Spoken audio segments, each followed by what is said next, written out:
మీ మోకాల నొప్పులకు ఎటువంటి సర్జరీ లేకుండా ఎపియాన్ పెయిన్ క్లినిక్ అందిస్తున్న అత్యాధునిక చికిత్స.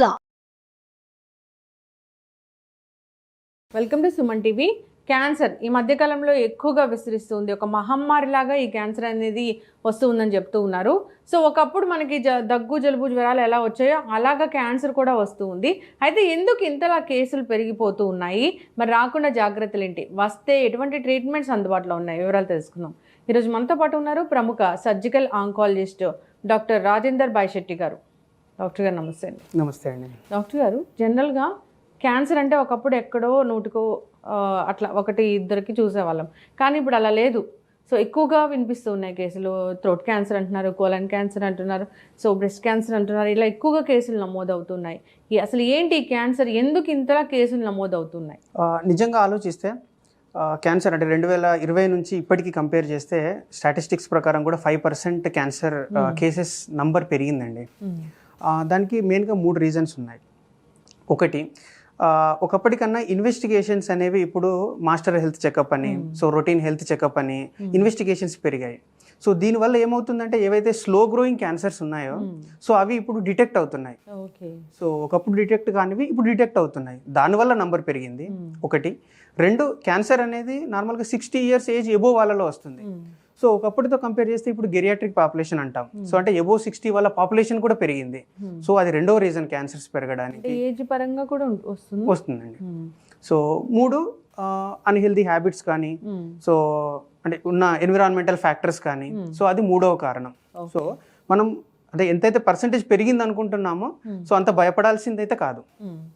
అయితే డాక్టర్ గారు, మీరు అన్నట్లుగా మనం ఎప్పుడైతే ఈ టెస్ట్లు అనేవి జనరల్గా మనం మాస్టర్ హెల్త్ చెకప్ ఇలా చేయించుకుంటామో వాటిల్లో కూడా ఇది బయటపడే అవకాశం ఉంటుందా? ఉంటుంది. అంటే ఎలాంటి టెస్టులు చేస్తారు జనరల్గా ఈ క్యాన్సర్ ఒకటి డిటెక్ట్ అవ్వాలంటే? సో నార్మల్గా ఒక క్యాన్సర్ వాళ్ళు పేషెంట్ కంప్లైంట్స్తోనే అంటే నార్మల్ కంప్లైంట్స్తో రావడం కన్నా దానికన్నా ముందే మనం టెస్ట్తోనే డయాగ్నోస్ చేయొచ్చు. సో వాటిని స్క్రీనింగ్ టెస్ట్ అంటాం. క్యాన్సర్ స్క్రీనింగ్ టెస్ట్ బయట ఫేమస్ అయింది ఇప్పుడు స్క్రీనింగ్ టెస్ట్. సో వీటి వల్ల ఏంటి అని అంటే పేషెంట్స్కు సిమ్టమ్ రాకముందే మనం అది వెరీ ఎర్లీ స్టేజ్లో ఉన్నప్పుడే ఈ టెస్ట్లతోనే మనం కనుక్కోవచ్చు. సో అలా అంటే కొన్ని టెస్ట్ గైడ్ లైన్స్ ప్రకారం ఉన్నాయి, మేము అది ఆల్రెడీ బయట కూడా చెప్పడం జరిగింది అవి. సో ఫర్ ఎగ్జాంపుల్ పాప్స్మియర్ అంటే సర్వైకల్ క్యాన్సర్ అనేది ఇండియాలో ఒకప్పుడు మోస్ట్ కామన్, ఇప్పుడు 2nd మోస్ట్ కామన్ అయింది. సో దానికి పాప్స్మియర్. సో ఎబో 30 years ఉన్న వాళ్ళందరిలో సో ఎవ్రీ 3 yearsకి పాప్స్మియర్ చేయాల్సిందే. సో దాంట్లో ఏమవుతుంది అని అంటే క్యాన్సర్ సెల్స్ ఏమైనా ఉంటే అది మనకి ఎర్లీ స్టేజ్లో డయాగ్నోజ్ అయిపోతుంది. సో అది ఎంత ఎర్లీ స్టేజ్లో డయాగ్నోజ్ అవుతే మనకు అవుట్కమ్స్ అనేవి అంత బెటర్గా ఉంటాయి. ఈవెన్ బ్రెస్ట్ క్యాన్సర్కి ఆలోచిస్తే మ్యామోగ్రామ్ అంటాం. మ్యామోగ్రామ్ అంటే బ్రెస్ట్ యొక్క ఎక్స్రే. సో అదేంటంటే ప్రతి 40 years దాటిన తర్వాత ప్రతి ఉమెన్కి ఎవ్రీ ఇయర్కి మ్యామోగ్రామ్ చేయాలి. సో దానివల్ల ఏమవుతుంది, ఎనీ చిన్న లంప్ ఏమైనా ఉంటే అది ఎర్లీగా డిటెక్ట్ అవుతుంది. సో దెన్ మనం దాని గురించి వర్కప్ చేసి ఐడెంటిఫై చేయొచ్చు. సో వీటన్నిటి స్క్రీనింగ్ టెస్ట్లు అంటాం. సో మెయిన్గా ఈ 2 టెస్ట్లు గైడ్లైన్స్ ప్రకారం చెప్పడం జరిగింది. సో ఇక రిమైనింగ్ ఉన్నాయి. మీరు అన్నట్లుగా పాప్స్మియర్ టెస్ట్లో ఈ గర్భాశయ ముఖ ద్వారా క్యాన్సర్ అనేది డిటెక్ట్ అవుతుంది కదా. సో అర్లీ డిటెక్షన్ ఉంటే దాన్ని మనం పూర్తి స్థాయిలో తగ్గించవచ్చా? అవునండి. సో అంటే నార్మల్గా క్యాన్సర్ అనేది 4 stages ఉంటాయి. సో మనం స్టేజ్ 1, 2లో ఉన్నప్పుడు క్యాన్సర్ యొక్క క్యూర్ పాసిబిలిటీ హైగా ఉంటుంది. సో అదే స్టేజ్ 3 and 4లో ఉన్నప్పుడు క్యూర్ చేసే పాసిబిలిటీ కానీ వాళ్ళ సర్వైవల్ అంటాం అంటే బతికే కాలం కానీ తక్కువగా ఉంటుంది. సో మనం 1 and 2లో డయాగ్నోస్ చేస్తే చాలా బెస్ట్. ఇంకా రక్త పరీక్షల ద్వారా తెలియడం అలా ఏమైనా ఉంటుందా డాక్టర్ గారు? సో రక్త పరీక్షలు అంటే న్యూగా వచ్చిందండి, లిక్విడ్ బయాప్సీ అంటాం. అంటే ఏదైనా అవయవంలో క్యాన్సర్ వచ్చినప్పుడు ఆ క్యాన్సర్ కణాలు అనేవి రక్తంలో కలుస్తాయి. సో అప్పుడు మనం ఆ బ్లడ్ టెస్ట్ చేసి కనుక్కోవాలి. సో అంటే క్యాన్సర్ సెల్ ఉందా లేదా అనేది. సో దాన్ని లిక్విడ్ బయాప్సీ అంటాము. కాకపోతే ఇందులో అక్యురసీ అనేది చాలా తక్కువ. అంటే 5 liters ఆఫ్ బ్లడ్లో మనం తీసుకున్న 10-20 mlలో ఆ క్యాన్సర్ సెల్ ఉండాలని లేదు, ఉంటే డయాగ్నోజ్ అయిపోతుంది. సో అందులో అక్యురసీ అనేది చాలా తక్కువ. ప్లస్ ఇండియాలో అది ఇంకా లిక్విడ్ బయాప్సీ అనేది రాలేదండి. సో మీరు క్యాన్సర్ ఎందుకు వస్తుంది అంటే మాట్లాడుతూ మన లైఫ్ స్టైల్ చేంజెస్ వల్ల కూడా వస్తుంది అని చెప్పారు, మనం తీసుకునే ఆహారాల వల్ల కూడా అని. సో అట్లా ఏమైనా పర్టికులర్గా ఈ లైఫ్ స్టైల్ చేంజెస్ ఈ మనకి ఇలాంటి హ్యాబిట్స్ ఉండడం వల్ల వస్తుంది అంటే ఏం చెప్తారు? సో క్యాన్సర్ను కాజ్ చేసే వాటిని రిస్క్ ఫ్యాక్టర్స్ అంటాం. అంటే మనం ఇవన్నీ రిస్క్ ఫ్యాక్టర్స్. సో వాటిని మెయిన్గా డివైడ్ చేసుకుంటే 2 రకాలుగా ఉంటాయండి. ఒకటి modifiable risk factors, 2 non modifiable. So just non modifiable అంటే అది ఫ్యామిలియల్గా వచ్చేటి. సో క్యాన్సర్ జీన్స్ సో వాటిని మనం మాడిఫై చేయలేము. So remaining modifiable risk factors అంటాం, అంటే అవి మన చేతిలో ఉంటాయి, అది మనం మాడిఫై చేసుకోవచ్చు. సో అవి ఏంటి అని అంటే మెయిన్గా టొబాకో కన్జంప్షన్, ఆల్కహాల్ కానీ, సో హెచ్పివి ఇన్ఫెక్షన్ కానీ, సో హెల్దీ లైఫ్ స్టైల్ అంటే ఫిజికల్ యాక్టివిటీ చేయడం కానీ, healthy diet. So these all modifiable risk factors.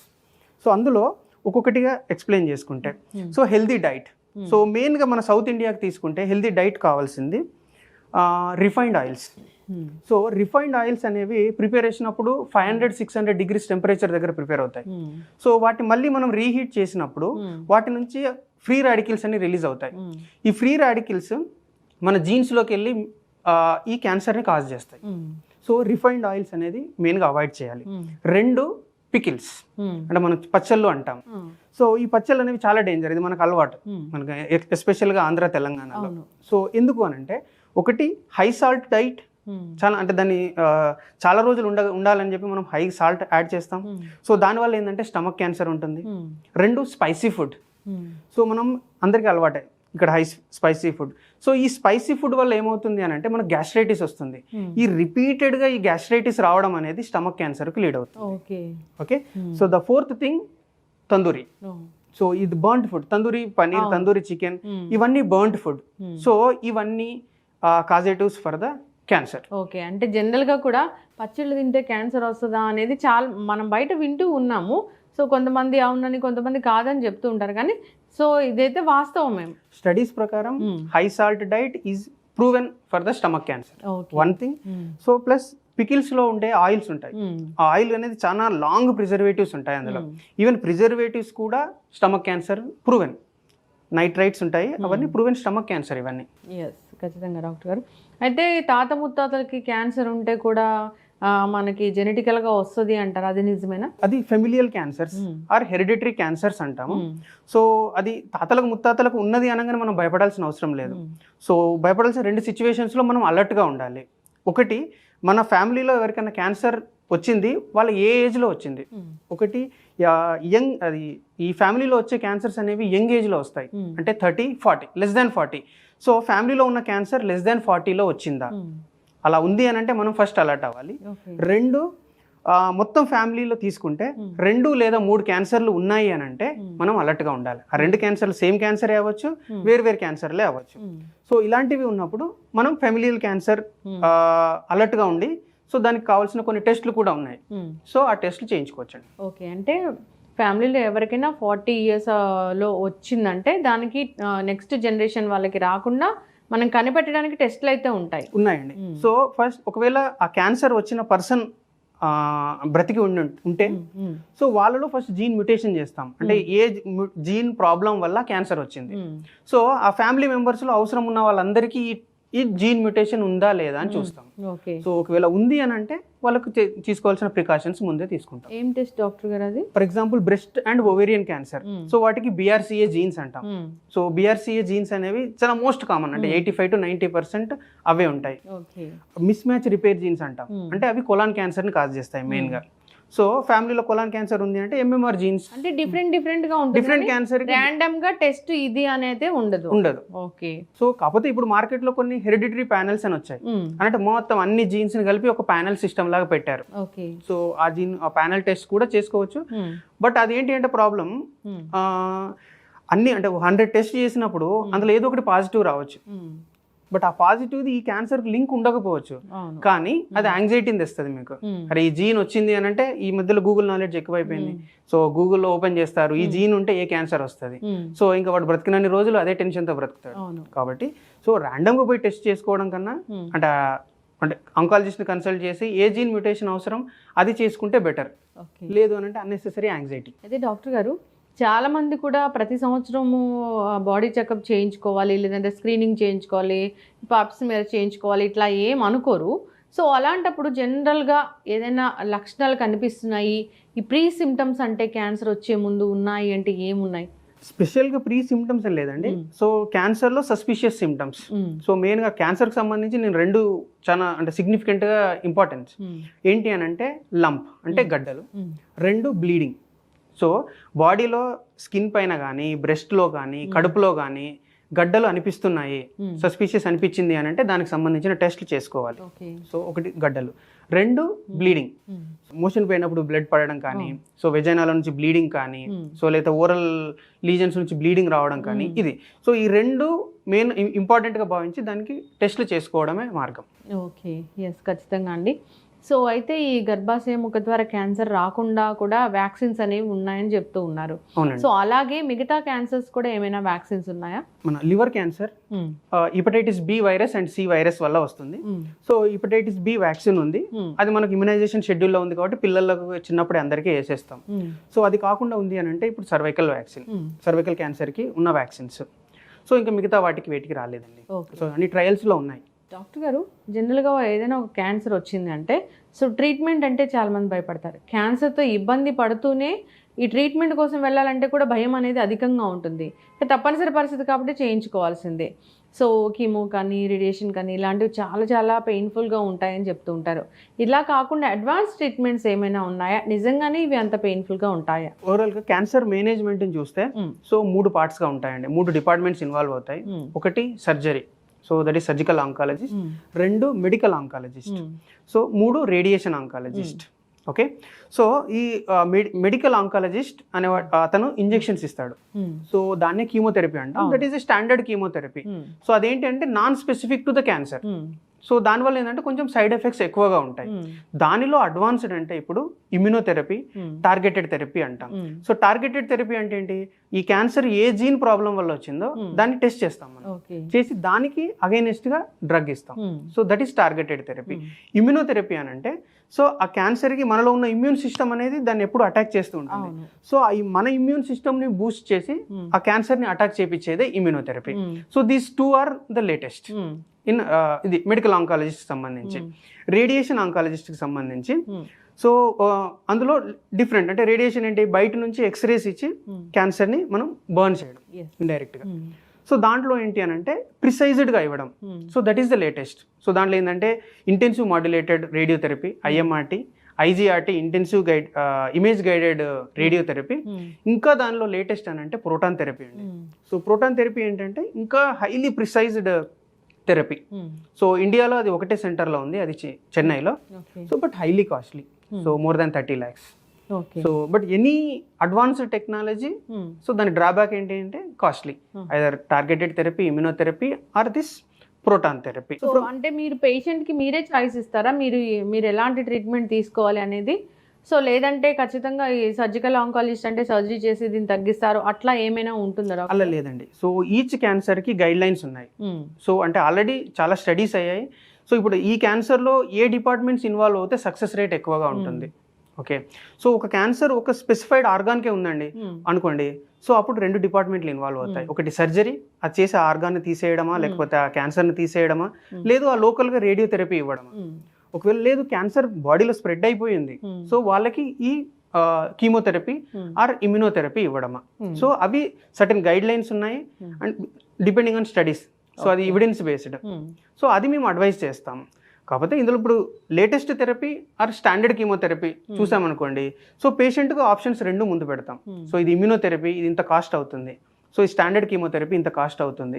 So వాళ్ళు దేనికి అఫోర్డబుల్ ఉంటే దాన్ని ప్రిఫర్ చేస్తారు. అయితే డాక్టర్ గారు, ట్రీట్మెంట్ తీసుకుంటూ ఉంటే ఈ క్యాన్సర్ అనేది తగ్గి అది ఏ క్యాన్సర్ అయినా కావచ్చు, తగ్గినట్లే తగ్గుతుంది, మళ్ళీ వస్తుంది, అది ఎక్కడో ఒక చోట ఈ క్యాన్సర్ కణాలు ఉంటాయి, మళ్ళీ బాడీలో ఎక్కడో ఒక చోట దీని ప్రభావం చూపిస్తుంది అని అంటారు, అది నిజమేనా? అవునండి. సో ఇప్పుడు ఒక క్యాన్సర్ ఆరిజినేట్ అయినప్పుడు సో దాని నుంచి చిన్న సెల్స్ అంటాం, that is circulating tumour cells అంటాం. అవి బ్లడ్లో ఎంటర్ అవుతాయి. సో అవి మన కంటికి కనబడవు. సో మనం ఇక్కడ సర్జరీ చేసి ఈ ట్యూమర్ని తీసేసాం, కానీ ఆల్రెడీ బ్లడ్లో ఎంటర్ అయిన ఈ కంటికి కనబడని సూక్ష్మ కణాలు ఉన్నాయి. సో అవి బ్లడ్లో తిరుగుతూ ఉంటాయి. సో వాటికి ఎప్పుడైతే ఫేవరబుల్ ఎన్విరాన్మెంట్ వస్తుందో అప్పుడు అక్కడికి వెళ్తాయి, లంగ్లో కానీ బోన్స్లో కానీ వెళ్ళి మళ్ళీ వచ్చే అవకాశాలు ఉంటాయి. సో ఆ బ్లడ్లో ఉన్న కణాలను చంపడానికే మనం కీమోథెరపీ యాడ్ చేసాం. సో దాన్ని అడ్జువెంట్ కీమోథెరపీ అంటాం. సర్జరీ అయిపోయిన తర్వాత ఈ కీమోథెరపీ ఇంజెక్షన్స్ ఇచ్చి ఈ చిన్న చిన్న కణాలను చంపుతాం. సో అదే అడ్జువెంట్ కీమోథెరపీ. మనం కొంతమంది సెలబ్రిటీస్ని చూస్తాము, చాలా పెద్ద పెద్ద క్యాన్సర్స్ వచ్చినా కానీ వాళ్ళకి పూర్తి స్థాయిలో తగ్గిపోతుంది. ఇంకా కొంతమంది నార్మల్గా ఉన్న వాళ్ళని సెలబ్రిటీస్లో కూడా కొంచెం క్యాన్సర్ వచ్చినా అది తగ్గలేదు చనిపోయారు అనే వాళ్ళని కూడా చూసాము. ఎందుకంటే డాక్టర్ గారు? అంటే ఒకటి అంటే ఇండియాలో చూస్తే so 7 out of 10 patients drop rate ఉందండి. సో ఇది కామన్ పీపుల్ ఎవరైతే ఉన్నారో వాళ్ళు ఈ ట్రీట్మెంట్ భయం వల్ల సో వాళ్ళు కొంతకాలం ట్రీట్మెంట్ కంటిన్యూ చేసి డ్రాప్ అయిపోతారు. So that is one. So సెలబ్రిటీస్లో ఆ డ్రాప్ రేట్ అనేది ఉండదు. So continuous treatment follow up ఉంటుంది. 2, అది నేను చెప్పినట్టు latest advanced treatments. So poor people may not afford చేయకపోవచ్చు ట్రీట్మెంట్ని. సో రిచ్ పీపుల్ ఇమ్యూనోథెరపీ వాటి వల్ల కొంత బెనిఫిట్ ఎక్కువగా ఉంటుంది క్యూర్కి. మీరు సియాన్ క్యాన్సర్ క్లినిక్స్ నుంచి కదా? అవునండి. సో జనరల్గా అంటే మీరు ఏంటండి అసలు ఎలా మీరు మీ ట్రీట్మెంట్ అనేది ఎలా ఉంటుంది? ఈ క్లినిక్స్ అనేవి సపరేట్గా ఉంటాయా లేదంటే అన్ని హాస్పిటల్స్లో మీ క్లినిక్స్ ఉంటాయా? మేము ఇదంతా ఒక ఆంకాలజీ గ్రూప్ అండి. సో మేము మొత్తం 16 ఆంకాలజిస్టులు ఉన్నాము. సో మేమేంటి అని అంటే ఈ కార్పొరేట్ హాస్పిటల్స్లో so mini corporate hospitals are corporate హాస్పిటల్స్లో మేము సపరేట్ క్యాన్సర్ వింగ్ ఏర్పాటు చేస్తాం. సపరేట్గా ఏర్పాటు చేస్తాం. సో మొత్తం అన్ని జోన్లలో సో మల్టిపుల్ హాస్పిటల్స్లో మా క్యాన్సర్ వింగ్ ఉంది. సో అక్కడ ఒక క్యాన్సర్ పేషెంట్ వచ్చింది అని అంటే సో అక్కడే క్యాన్సర్ సర్జరీ చేసేస్తాము, అక్కడే క్యాన్సర్ కీమోథెరపీ కూడా కంప్లీట్ అవుతుంది. సో అంటే ప్రతి హాస్పిటల్లో it is available. So this is with in the city. వీక్లో ట్వైస్ పెరిఫెరీస్కి వెళ్తాము, డిస్ట్రిక్ట్స్కి వెళ్తాము. సో అక్కడ కూడా అక్కడ ఎవరైతే క్యాన్సర్ పేషెంట్స్ ఉంటారో సో అక్కడ కూడా సర్జరీ అక్కడ లోకల్ హాస్పిటల్లోనే చేస్తాము, కీమోథెరపీ కూడా అక్కడే అవుతుంది. సో ప్లస్ మాది మొత్తం మల్టిపుల్ టీమ్ మెంబర్స్, అంటే పేషెంట్కి కావాల్సిన psychological support, nutritional support and genetic counsellor. So ఇది ఈచ్ జోన్లో వీళ్ళు ఉంటారు. సో వాళ్ళు పేషెంట్ని కౌన్సిల్ చేయడం ఎప్పటికప్పుడు, సో వాళ్ళ న్యూట్రిషన్ మానిటర్ చేయడం ఇవన్నీ జరుగుతూ ఉంటాయండి. మీలోనే రేడియేషన్ ఆంకాలజిస్ట్ ఉంటారు, సర్జికల్ ఆంకాలజిస్ట్ ఉంటారు, మెడికల్ ఆంకాలజిస్ట్ అందరూ ఉంటారా? అందరూ ఉన్నారండి, ముగ్గురు. అంటే మొత్తం సిటీని 4 జోన్స్గా డివైడ్ చేసి ఈచ్ జోన్లో ఈ 3 టీమ్ ఉంటుందండి. సో ఎప్పుడు పేషెంట్ ఉన్నా మేము అందరం అటెండ్ అయ్యి సో క్యుములేటివ్గా డెసిజన్ తీసుకోవడం జరుగుతుంది. ఓకే. అంటే సపరేట్గా ఇది ఉంది ఇక్కడికి వెళ్ళాలి అని డాక్టర్స్ ఏమైనా ప్రిస్క్రైబ్ చేస్తారా, చెప్తారా మాకు? లేదంటే జనరల్గానే అక్కడ తెలుసుకోవాల్సి ఉంటుందా? ఇంకా ఏం చెప్తారు ఈ సియాన్ క్లినిక్స్ గురించి? సియాన్ క్యాన్సర్ క్లినిక్స్ అంటే మొత్తం క్లినికల్ కోఆర్డినేటర్స్, మేనేజర్స్ ప్రతి ఒక్కరు ఉంటారండి. సో వాళ్ళ సైడ్ నుంచి అంటే ట్రీట్మెంట్ పాసిబిలిటీస్ ఎక్కడ, అంటే ఎక్కడెక్కడ మా సెంటర్స్ అవైలబుల్ ఉన్నాయి, సో ఏ ట్రీట్మెంట్ ఆప్షన్స్ మాకు వాళ్ళ ఇంటికి దగ్గరలో ఉన్నాయి, సో అది వాళ్ళు ఎప్పటికప్పుడు కన్వే చేస్తూ ఉంటారు. మా సైడ్ నుంచి కూడా సో ఇప్పుడు ఆ ఉన్న హాస్పిటల్స్లో మా సైడ్ నుంచి ఏమేం possible, so this complicated surgery this is we are doing here, అంటే ఈ కాంప్లికేటెడ్ సర్జరీ ఇక్కడ చేసేస్తాము. సో కీమోథెరపీ ఇక్కడ అయిపోతుంది. రేడియోథెరపీకి ఇప్పటికైతే మేము అంటే వేరే హాస్పిటల్స్తో టైఅప్ పెట్టుకున్నాము. సో బట్ నియర్ ఫ్యూచర్లో రేడియోథెరపీ కూడా స్టార్ట్ చేసే అది ఉందండి. డిఫరెన్స్ ఏముంటుంది అంటే మామూలు పెద్ద పెద్ద హాస్పిటల్స్కి మీరు ఇచ్చే ఈ ట్రీట్మెంట్కి, ఈ క్లినిక్కి, క్యాన్సర్ క్లినిక్కి ఏం డిఫరెన్స్ ఉంది? సో ఒకటి cost effective, so very affordable ప్రైస్లో సో అవైలబుల్ అంటే ట్రీట్మెంట్ అవైలబుల్ అండి. 2 near by their home. Okay. So అంటే పెరిఫెరీస్లో మేము ఇస్తున్న కీమో కానీ వాళ్ళకి ఇంటి దగ్గరలో ఉంటుంది. దీనివల్ల ఏమైంది అని అంటే డ్రాప్ రేట్ అనేది తగ్గిపోయింది. సో మా దగ్గర రిక్రూట్ అయిన పేషెంట్స్లో drop rate not even 5-6%. So ఎందుకు అనంటే ఇంటి దగ్గరలో ఉంది కదా. సో వాళ్ళు వస్తారు, ఆ రోజు మార్నింగ్ వస్తారు, కీమోథెరపీ తీసుకొని 1 డేలో రిటర్న్ వెళ్ళిపోతారు. కాబట్టి సో వాళ్ళకి డైలీ వేజ్ పోవాల్సిన అదేం లేదు. సో వాళ్ళకి ఏమన్నా సైడ్ ఎఫెక్ట్స్ అవేమన్నా వచ్చినా హాస్పిటల్ దగ్గర పక్కనే ఉంది, ఎక్కడ ట్రీట్ అయిందో వాళ్ళతో అక్కడే చిన్న చిన్న ట్రీట్మెంట్స్ కంప్లీట్ అయిపోతాయి. సో అందువల్ల డ్రాప్ రేట్ అనేది మేము చాలా తగ్గించాము ఒకటి. సో ఎఫెక్టివ్ ప్రైస్లో ఇస్తున్నాము. మీ దగ్గర ఇన్సూరెన్స్లు అలాంటివి ఏమైనా పనిచేస్తాయా లేదంటే? లేదండి, అన్ని ఇన్సూరెన్సెస్ మా దగ్గర పనిచేస్తాయి. సో ఇప్పుడు మేము ఒక హాస్పిటల్తో టైఅప్ పెట్టుకున్నాము అంటే corporate hospital, so hospital already ఇన్సూరెన్స్లో ఎన్రోల్ అయిపోయి ఉంటుంది. సో ఆల్ ఇన్సూరెన్సెస్ మా దగ్గర అప్లికేబుల్ ఉంటాయండి. సో అంటే మల్టీ స్పెషాలిటీ హాస్పిటల్స్లో, మినీ హాస్పిటల్స్లో ఇది వింగ్ అనేది ఉంటుంది అంటే, అంతేకాకుండా దీనికి సపరేట్ క్లినిక్ అనేది ఉంటుందా? లేదండి, మేము అంటే హాస్పిటల్ కన్స్ట్రక్షన్ ప్లాన్ ఉందండి. సో అది నియర్ ఫ్యూచర్లో వస్తుంది. సో ఎవరైనా కాస్ట్ ఎక్కువగా అనిపిస్తూ ఉంది, భరించలేకపోతున్నాము, అంతేకాదు ఈ కీమోలకి దూరం దూరం వెళ్ళాల్సి వస్తుంది, సో అలాంటి ఇబ్బందులు పడేవారు ఒకసారి కాంటాక్ట్ చేయాలని కోరుకున్నామండి. ఎందుకంటే అటు క్యాన్సర్ అనేది ఇబ్బంది పెడుతూ ఉంటుంది, ఇటు కాస్ట్ ఒకటి, అంతేకాకుండా ఈ దూరం జర్నీలు వాళ్ళని ఎవరో ఒకరు కేర్ చేస్తూ తీసుకెళ్ళాలి, ఇదంతా ఉంటుంది. అక్కడ వెయిటింగ్ ఉంటుంది, చాలా చాలా ఇబ్బందులు అనేవి ఉంటాయి. సో ఇలాంటి ఇబ్బందులన్నిటికీ ఇదంతా ఒక సొల్యూషన్ లాగా కనిపిస్తుంది. ఖచ్చితంగా కాంటాక్ట్ చేయాలని కోరుకున్నామండి. అయితే ఈ క్యాన్సర్ గురించి మాట్లాడుకున్నాము, ఎట్లా వస్తుంది, సో దీనికి ట్రీట్మెంట్స్ ఎలా ఉన్నాయి, ఎన్నెన్ని క్యాన్సర్స్ ఉన్నాయి అనేది. అసలు రాకూడదు క్యాన్సర్, హెల్తీగా ఉండాలంటే ఏం చేయాలి? సో హెల్తీగా ఉండాలంటే ఒకటి good lifestyle. So in good life స్టైల్లో 2 parts. హెల్తీ వెయిట్ మెయింటెనెన్స్, అంటే ఒబేసిటీ అనేది మెయిన్గా ఫీమేల్స్లో multiple cancers, breast cancer, uterine cancer, colon cancer, ఇవన్నీ వెయిట్తోనే, ఒబేసిటీతోనే. ఇండియాలో 50 to 60% people are obese. So అది 1 రీజన్. సో అంటే హెల్దీ వెయిట్ మెయింటైన్ చేయడం. 2 physical activity. So at least moderate physical activity అని అంటే ఒక వీక్కి 150 minutes ఆయన స్టడీ ప్రకారం. సో అని అంటే per day 30 minutes moderate activity, అంటే ఒక వాకింగ్ చేసిన 30 minutes వాకింగ్ చేసిన, సో అది క్యాన్సర్ ఇన్సిడెన్స్ని తగ్గిస్తుంది. So this is a healthy life style. 2 healthy diet. So healthy diet అంటే ఏంటి అని అంటే మన ఎనిమల్ రిచ్ ప్రోటీన్స్ అంటే నాన్ వెజ్. సో మెయిన్గా కొలాన్ క్యాన్సర్కి reason. So now USA the most common cancer colon cancer. So non veg food ఇది colon cancer. So now India industrialisation, westernisation అయిపోయింది. సో దానివల్ల మనది నాన్ వెజ్ కన్జంప్షన్ పెరిగింది. So అది తగ్గించాలి. So plant rich diet is better. Okay, then high fibre diet. So that is also very this one useful one. And stopping refine oils. So cold pressed oils use చేయడం కానీ. So this is health wise, diet wise. 1 more, HPV prevention. So ఏవైతే వైరస్లు అయితే cause చేస్తున్నాయో వాటికి సంబంధించిన vaccination అన్ని so correct టైంలో తీసుకోవడం. So that is the second thing. And tobacco consumption, alcohol, this more major factors for the India. So ఈ రెండింటికి రొటీన్ అందరికి తెలిసిందే. అది డాక్టర్ గారు, అయితే వస్తుందేమో అనే భయంగా ఉంటుంది చాలా మందికి, క్యాన్సర్ వస్తుందేమో. అలాంటప్పుడు టెస్టులు డిటెక్ట్ చేస్తాయని చెప్పారు. అయితే ఈ టెస్టులు అనేవి ఇయర్లీ వన్స్ చేసుకోవాల్సిన అవసరం ఖచ్చితంగా ఉంటుందా? లేదండి, అన్ని టెస్టులు ఇయర్లీ అవసరం లేదు. సో చెప్పాను కదా, పాప్స్మియర్ 30 years తర్వాత ఎవ్రీ 3 yearsకి చేసుకుంటే సరిపోతుంది. మ్యామోగ్రామ్ 40 years తర్వాత, మ్యామోగ్రామ్ అంటే బ్రెస్ట్ ఎక్స్రే, 40 years తర్వాత అది ఎవ్రీ ఇయర్లీ చేసుకోవాల్సి ఉంటుంది. ఓకేనా? సో ఇవి రెండు అబ్డామినల్ స్కాన్ అంటాం. సో అబ్డామినల్ స్కాన్ ఇయర్కి ఒకసారి చేసుకున్నా సరిపోతుంది. సో 3. ఎస్, ఖచ్చితంగా అండి. అందరూ కూడా ఈ జాగ్రత్తలు తీసుకోవాలని కోరుకుందాం. హెల్దీ లైఫ్ స్టైల్ మెయింటైన్ చేయాలి. సో ఆహారం తీసుకునే విధానంలో ఖచ్చితంగా మార్పు రావాలి. సో ఈ కరోనా నుంచి కాస్త అయితే మార్పు అయితే వచ్చిందని అనుకుంటున్నాం, కానీ సో ఈ పికిల్స్ ఇలాంటివి, సాల్టెడ్ ఫుడ్స్ ఇలాంటివి అనేవి మాత్రం కన్జంప్షన్ అనేది ఎక్కువగానే ఉంది. సో దానివల్ల రకరకాల ఇష్యూస్ అనేవి వస్తూ ఉన్నాయి. సో క్యాన్సర్ కూడా పొంచి ఉంది దీనివల్ల. సో అంతేకాకుండా వెయిట్ గెయిన్ అవ్వడం అనేది మన ఎక్కువగా ఒబెస్ పీపుల్ అనేది మన దగ్గర ఉన్నారు. సో ఖచ్చితంగా హెల్దీ లైఫ్ స్టైల్ మెయింటైన్ చేస్తూ మీరు అన్నట్లుగా ఈ టెస్టులు అనేవి ఉంటాయి ముందే మనం డిటెక్ట్ చేసుకోవడానికి, కాబట్టి ఒక్కసారైనా చేయించుకోవాలని కోరుకుందాం. మీరు చెప్పిన ఆ టైం పీరియడ్ ఉంటుంది కదా, సో దాన్ని ఫాలో అవ్వాలని కోరుకుందాం. ఇంకా ఏదైనా మనం ఎఫర్ట్ చేయలేకపోతున్నాము, మాకు భయంగా ఉంది క్యాన్సర్ గురించి, ఈ కీమోస్ అంటే పెయిన్ఫుల్గా ఉన్నాయి, చాలా దూరం వెళ్ళాల్సి వస్తుంది అన్నప్పుడు ఈ సిఎన్ క్యాన్సర్ క్లినిక్స్ని అప్రోచ్ అవ్వాలని కోరుకుందామండి. So thank you so much doctor గారు, ధన్యవాదాలు. థ్యాంక్ యూ అండి.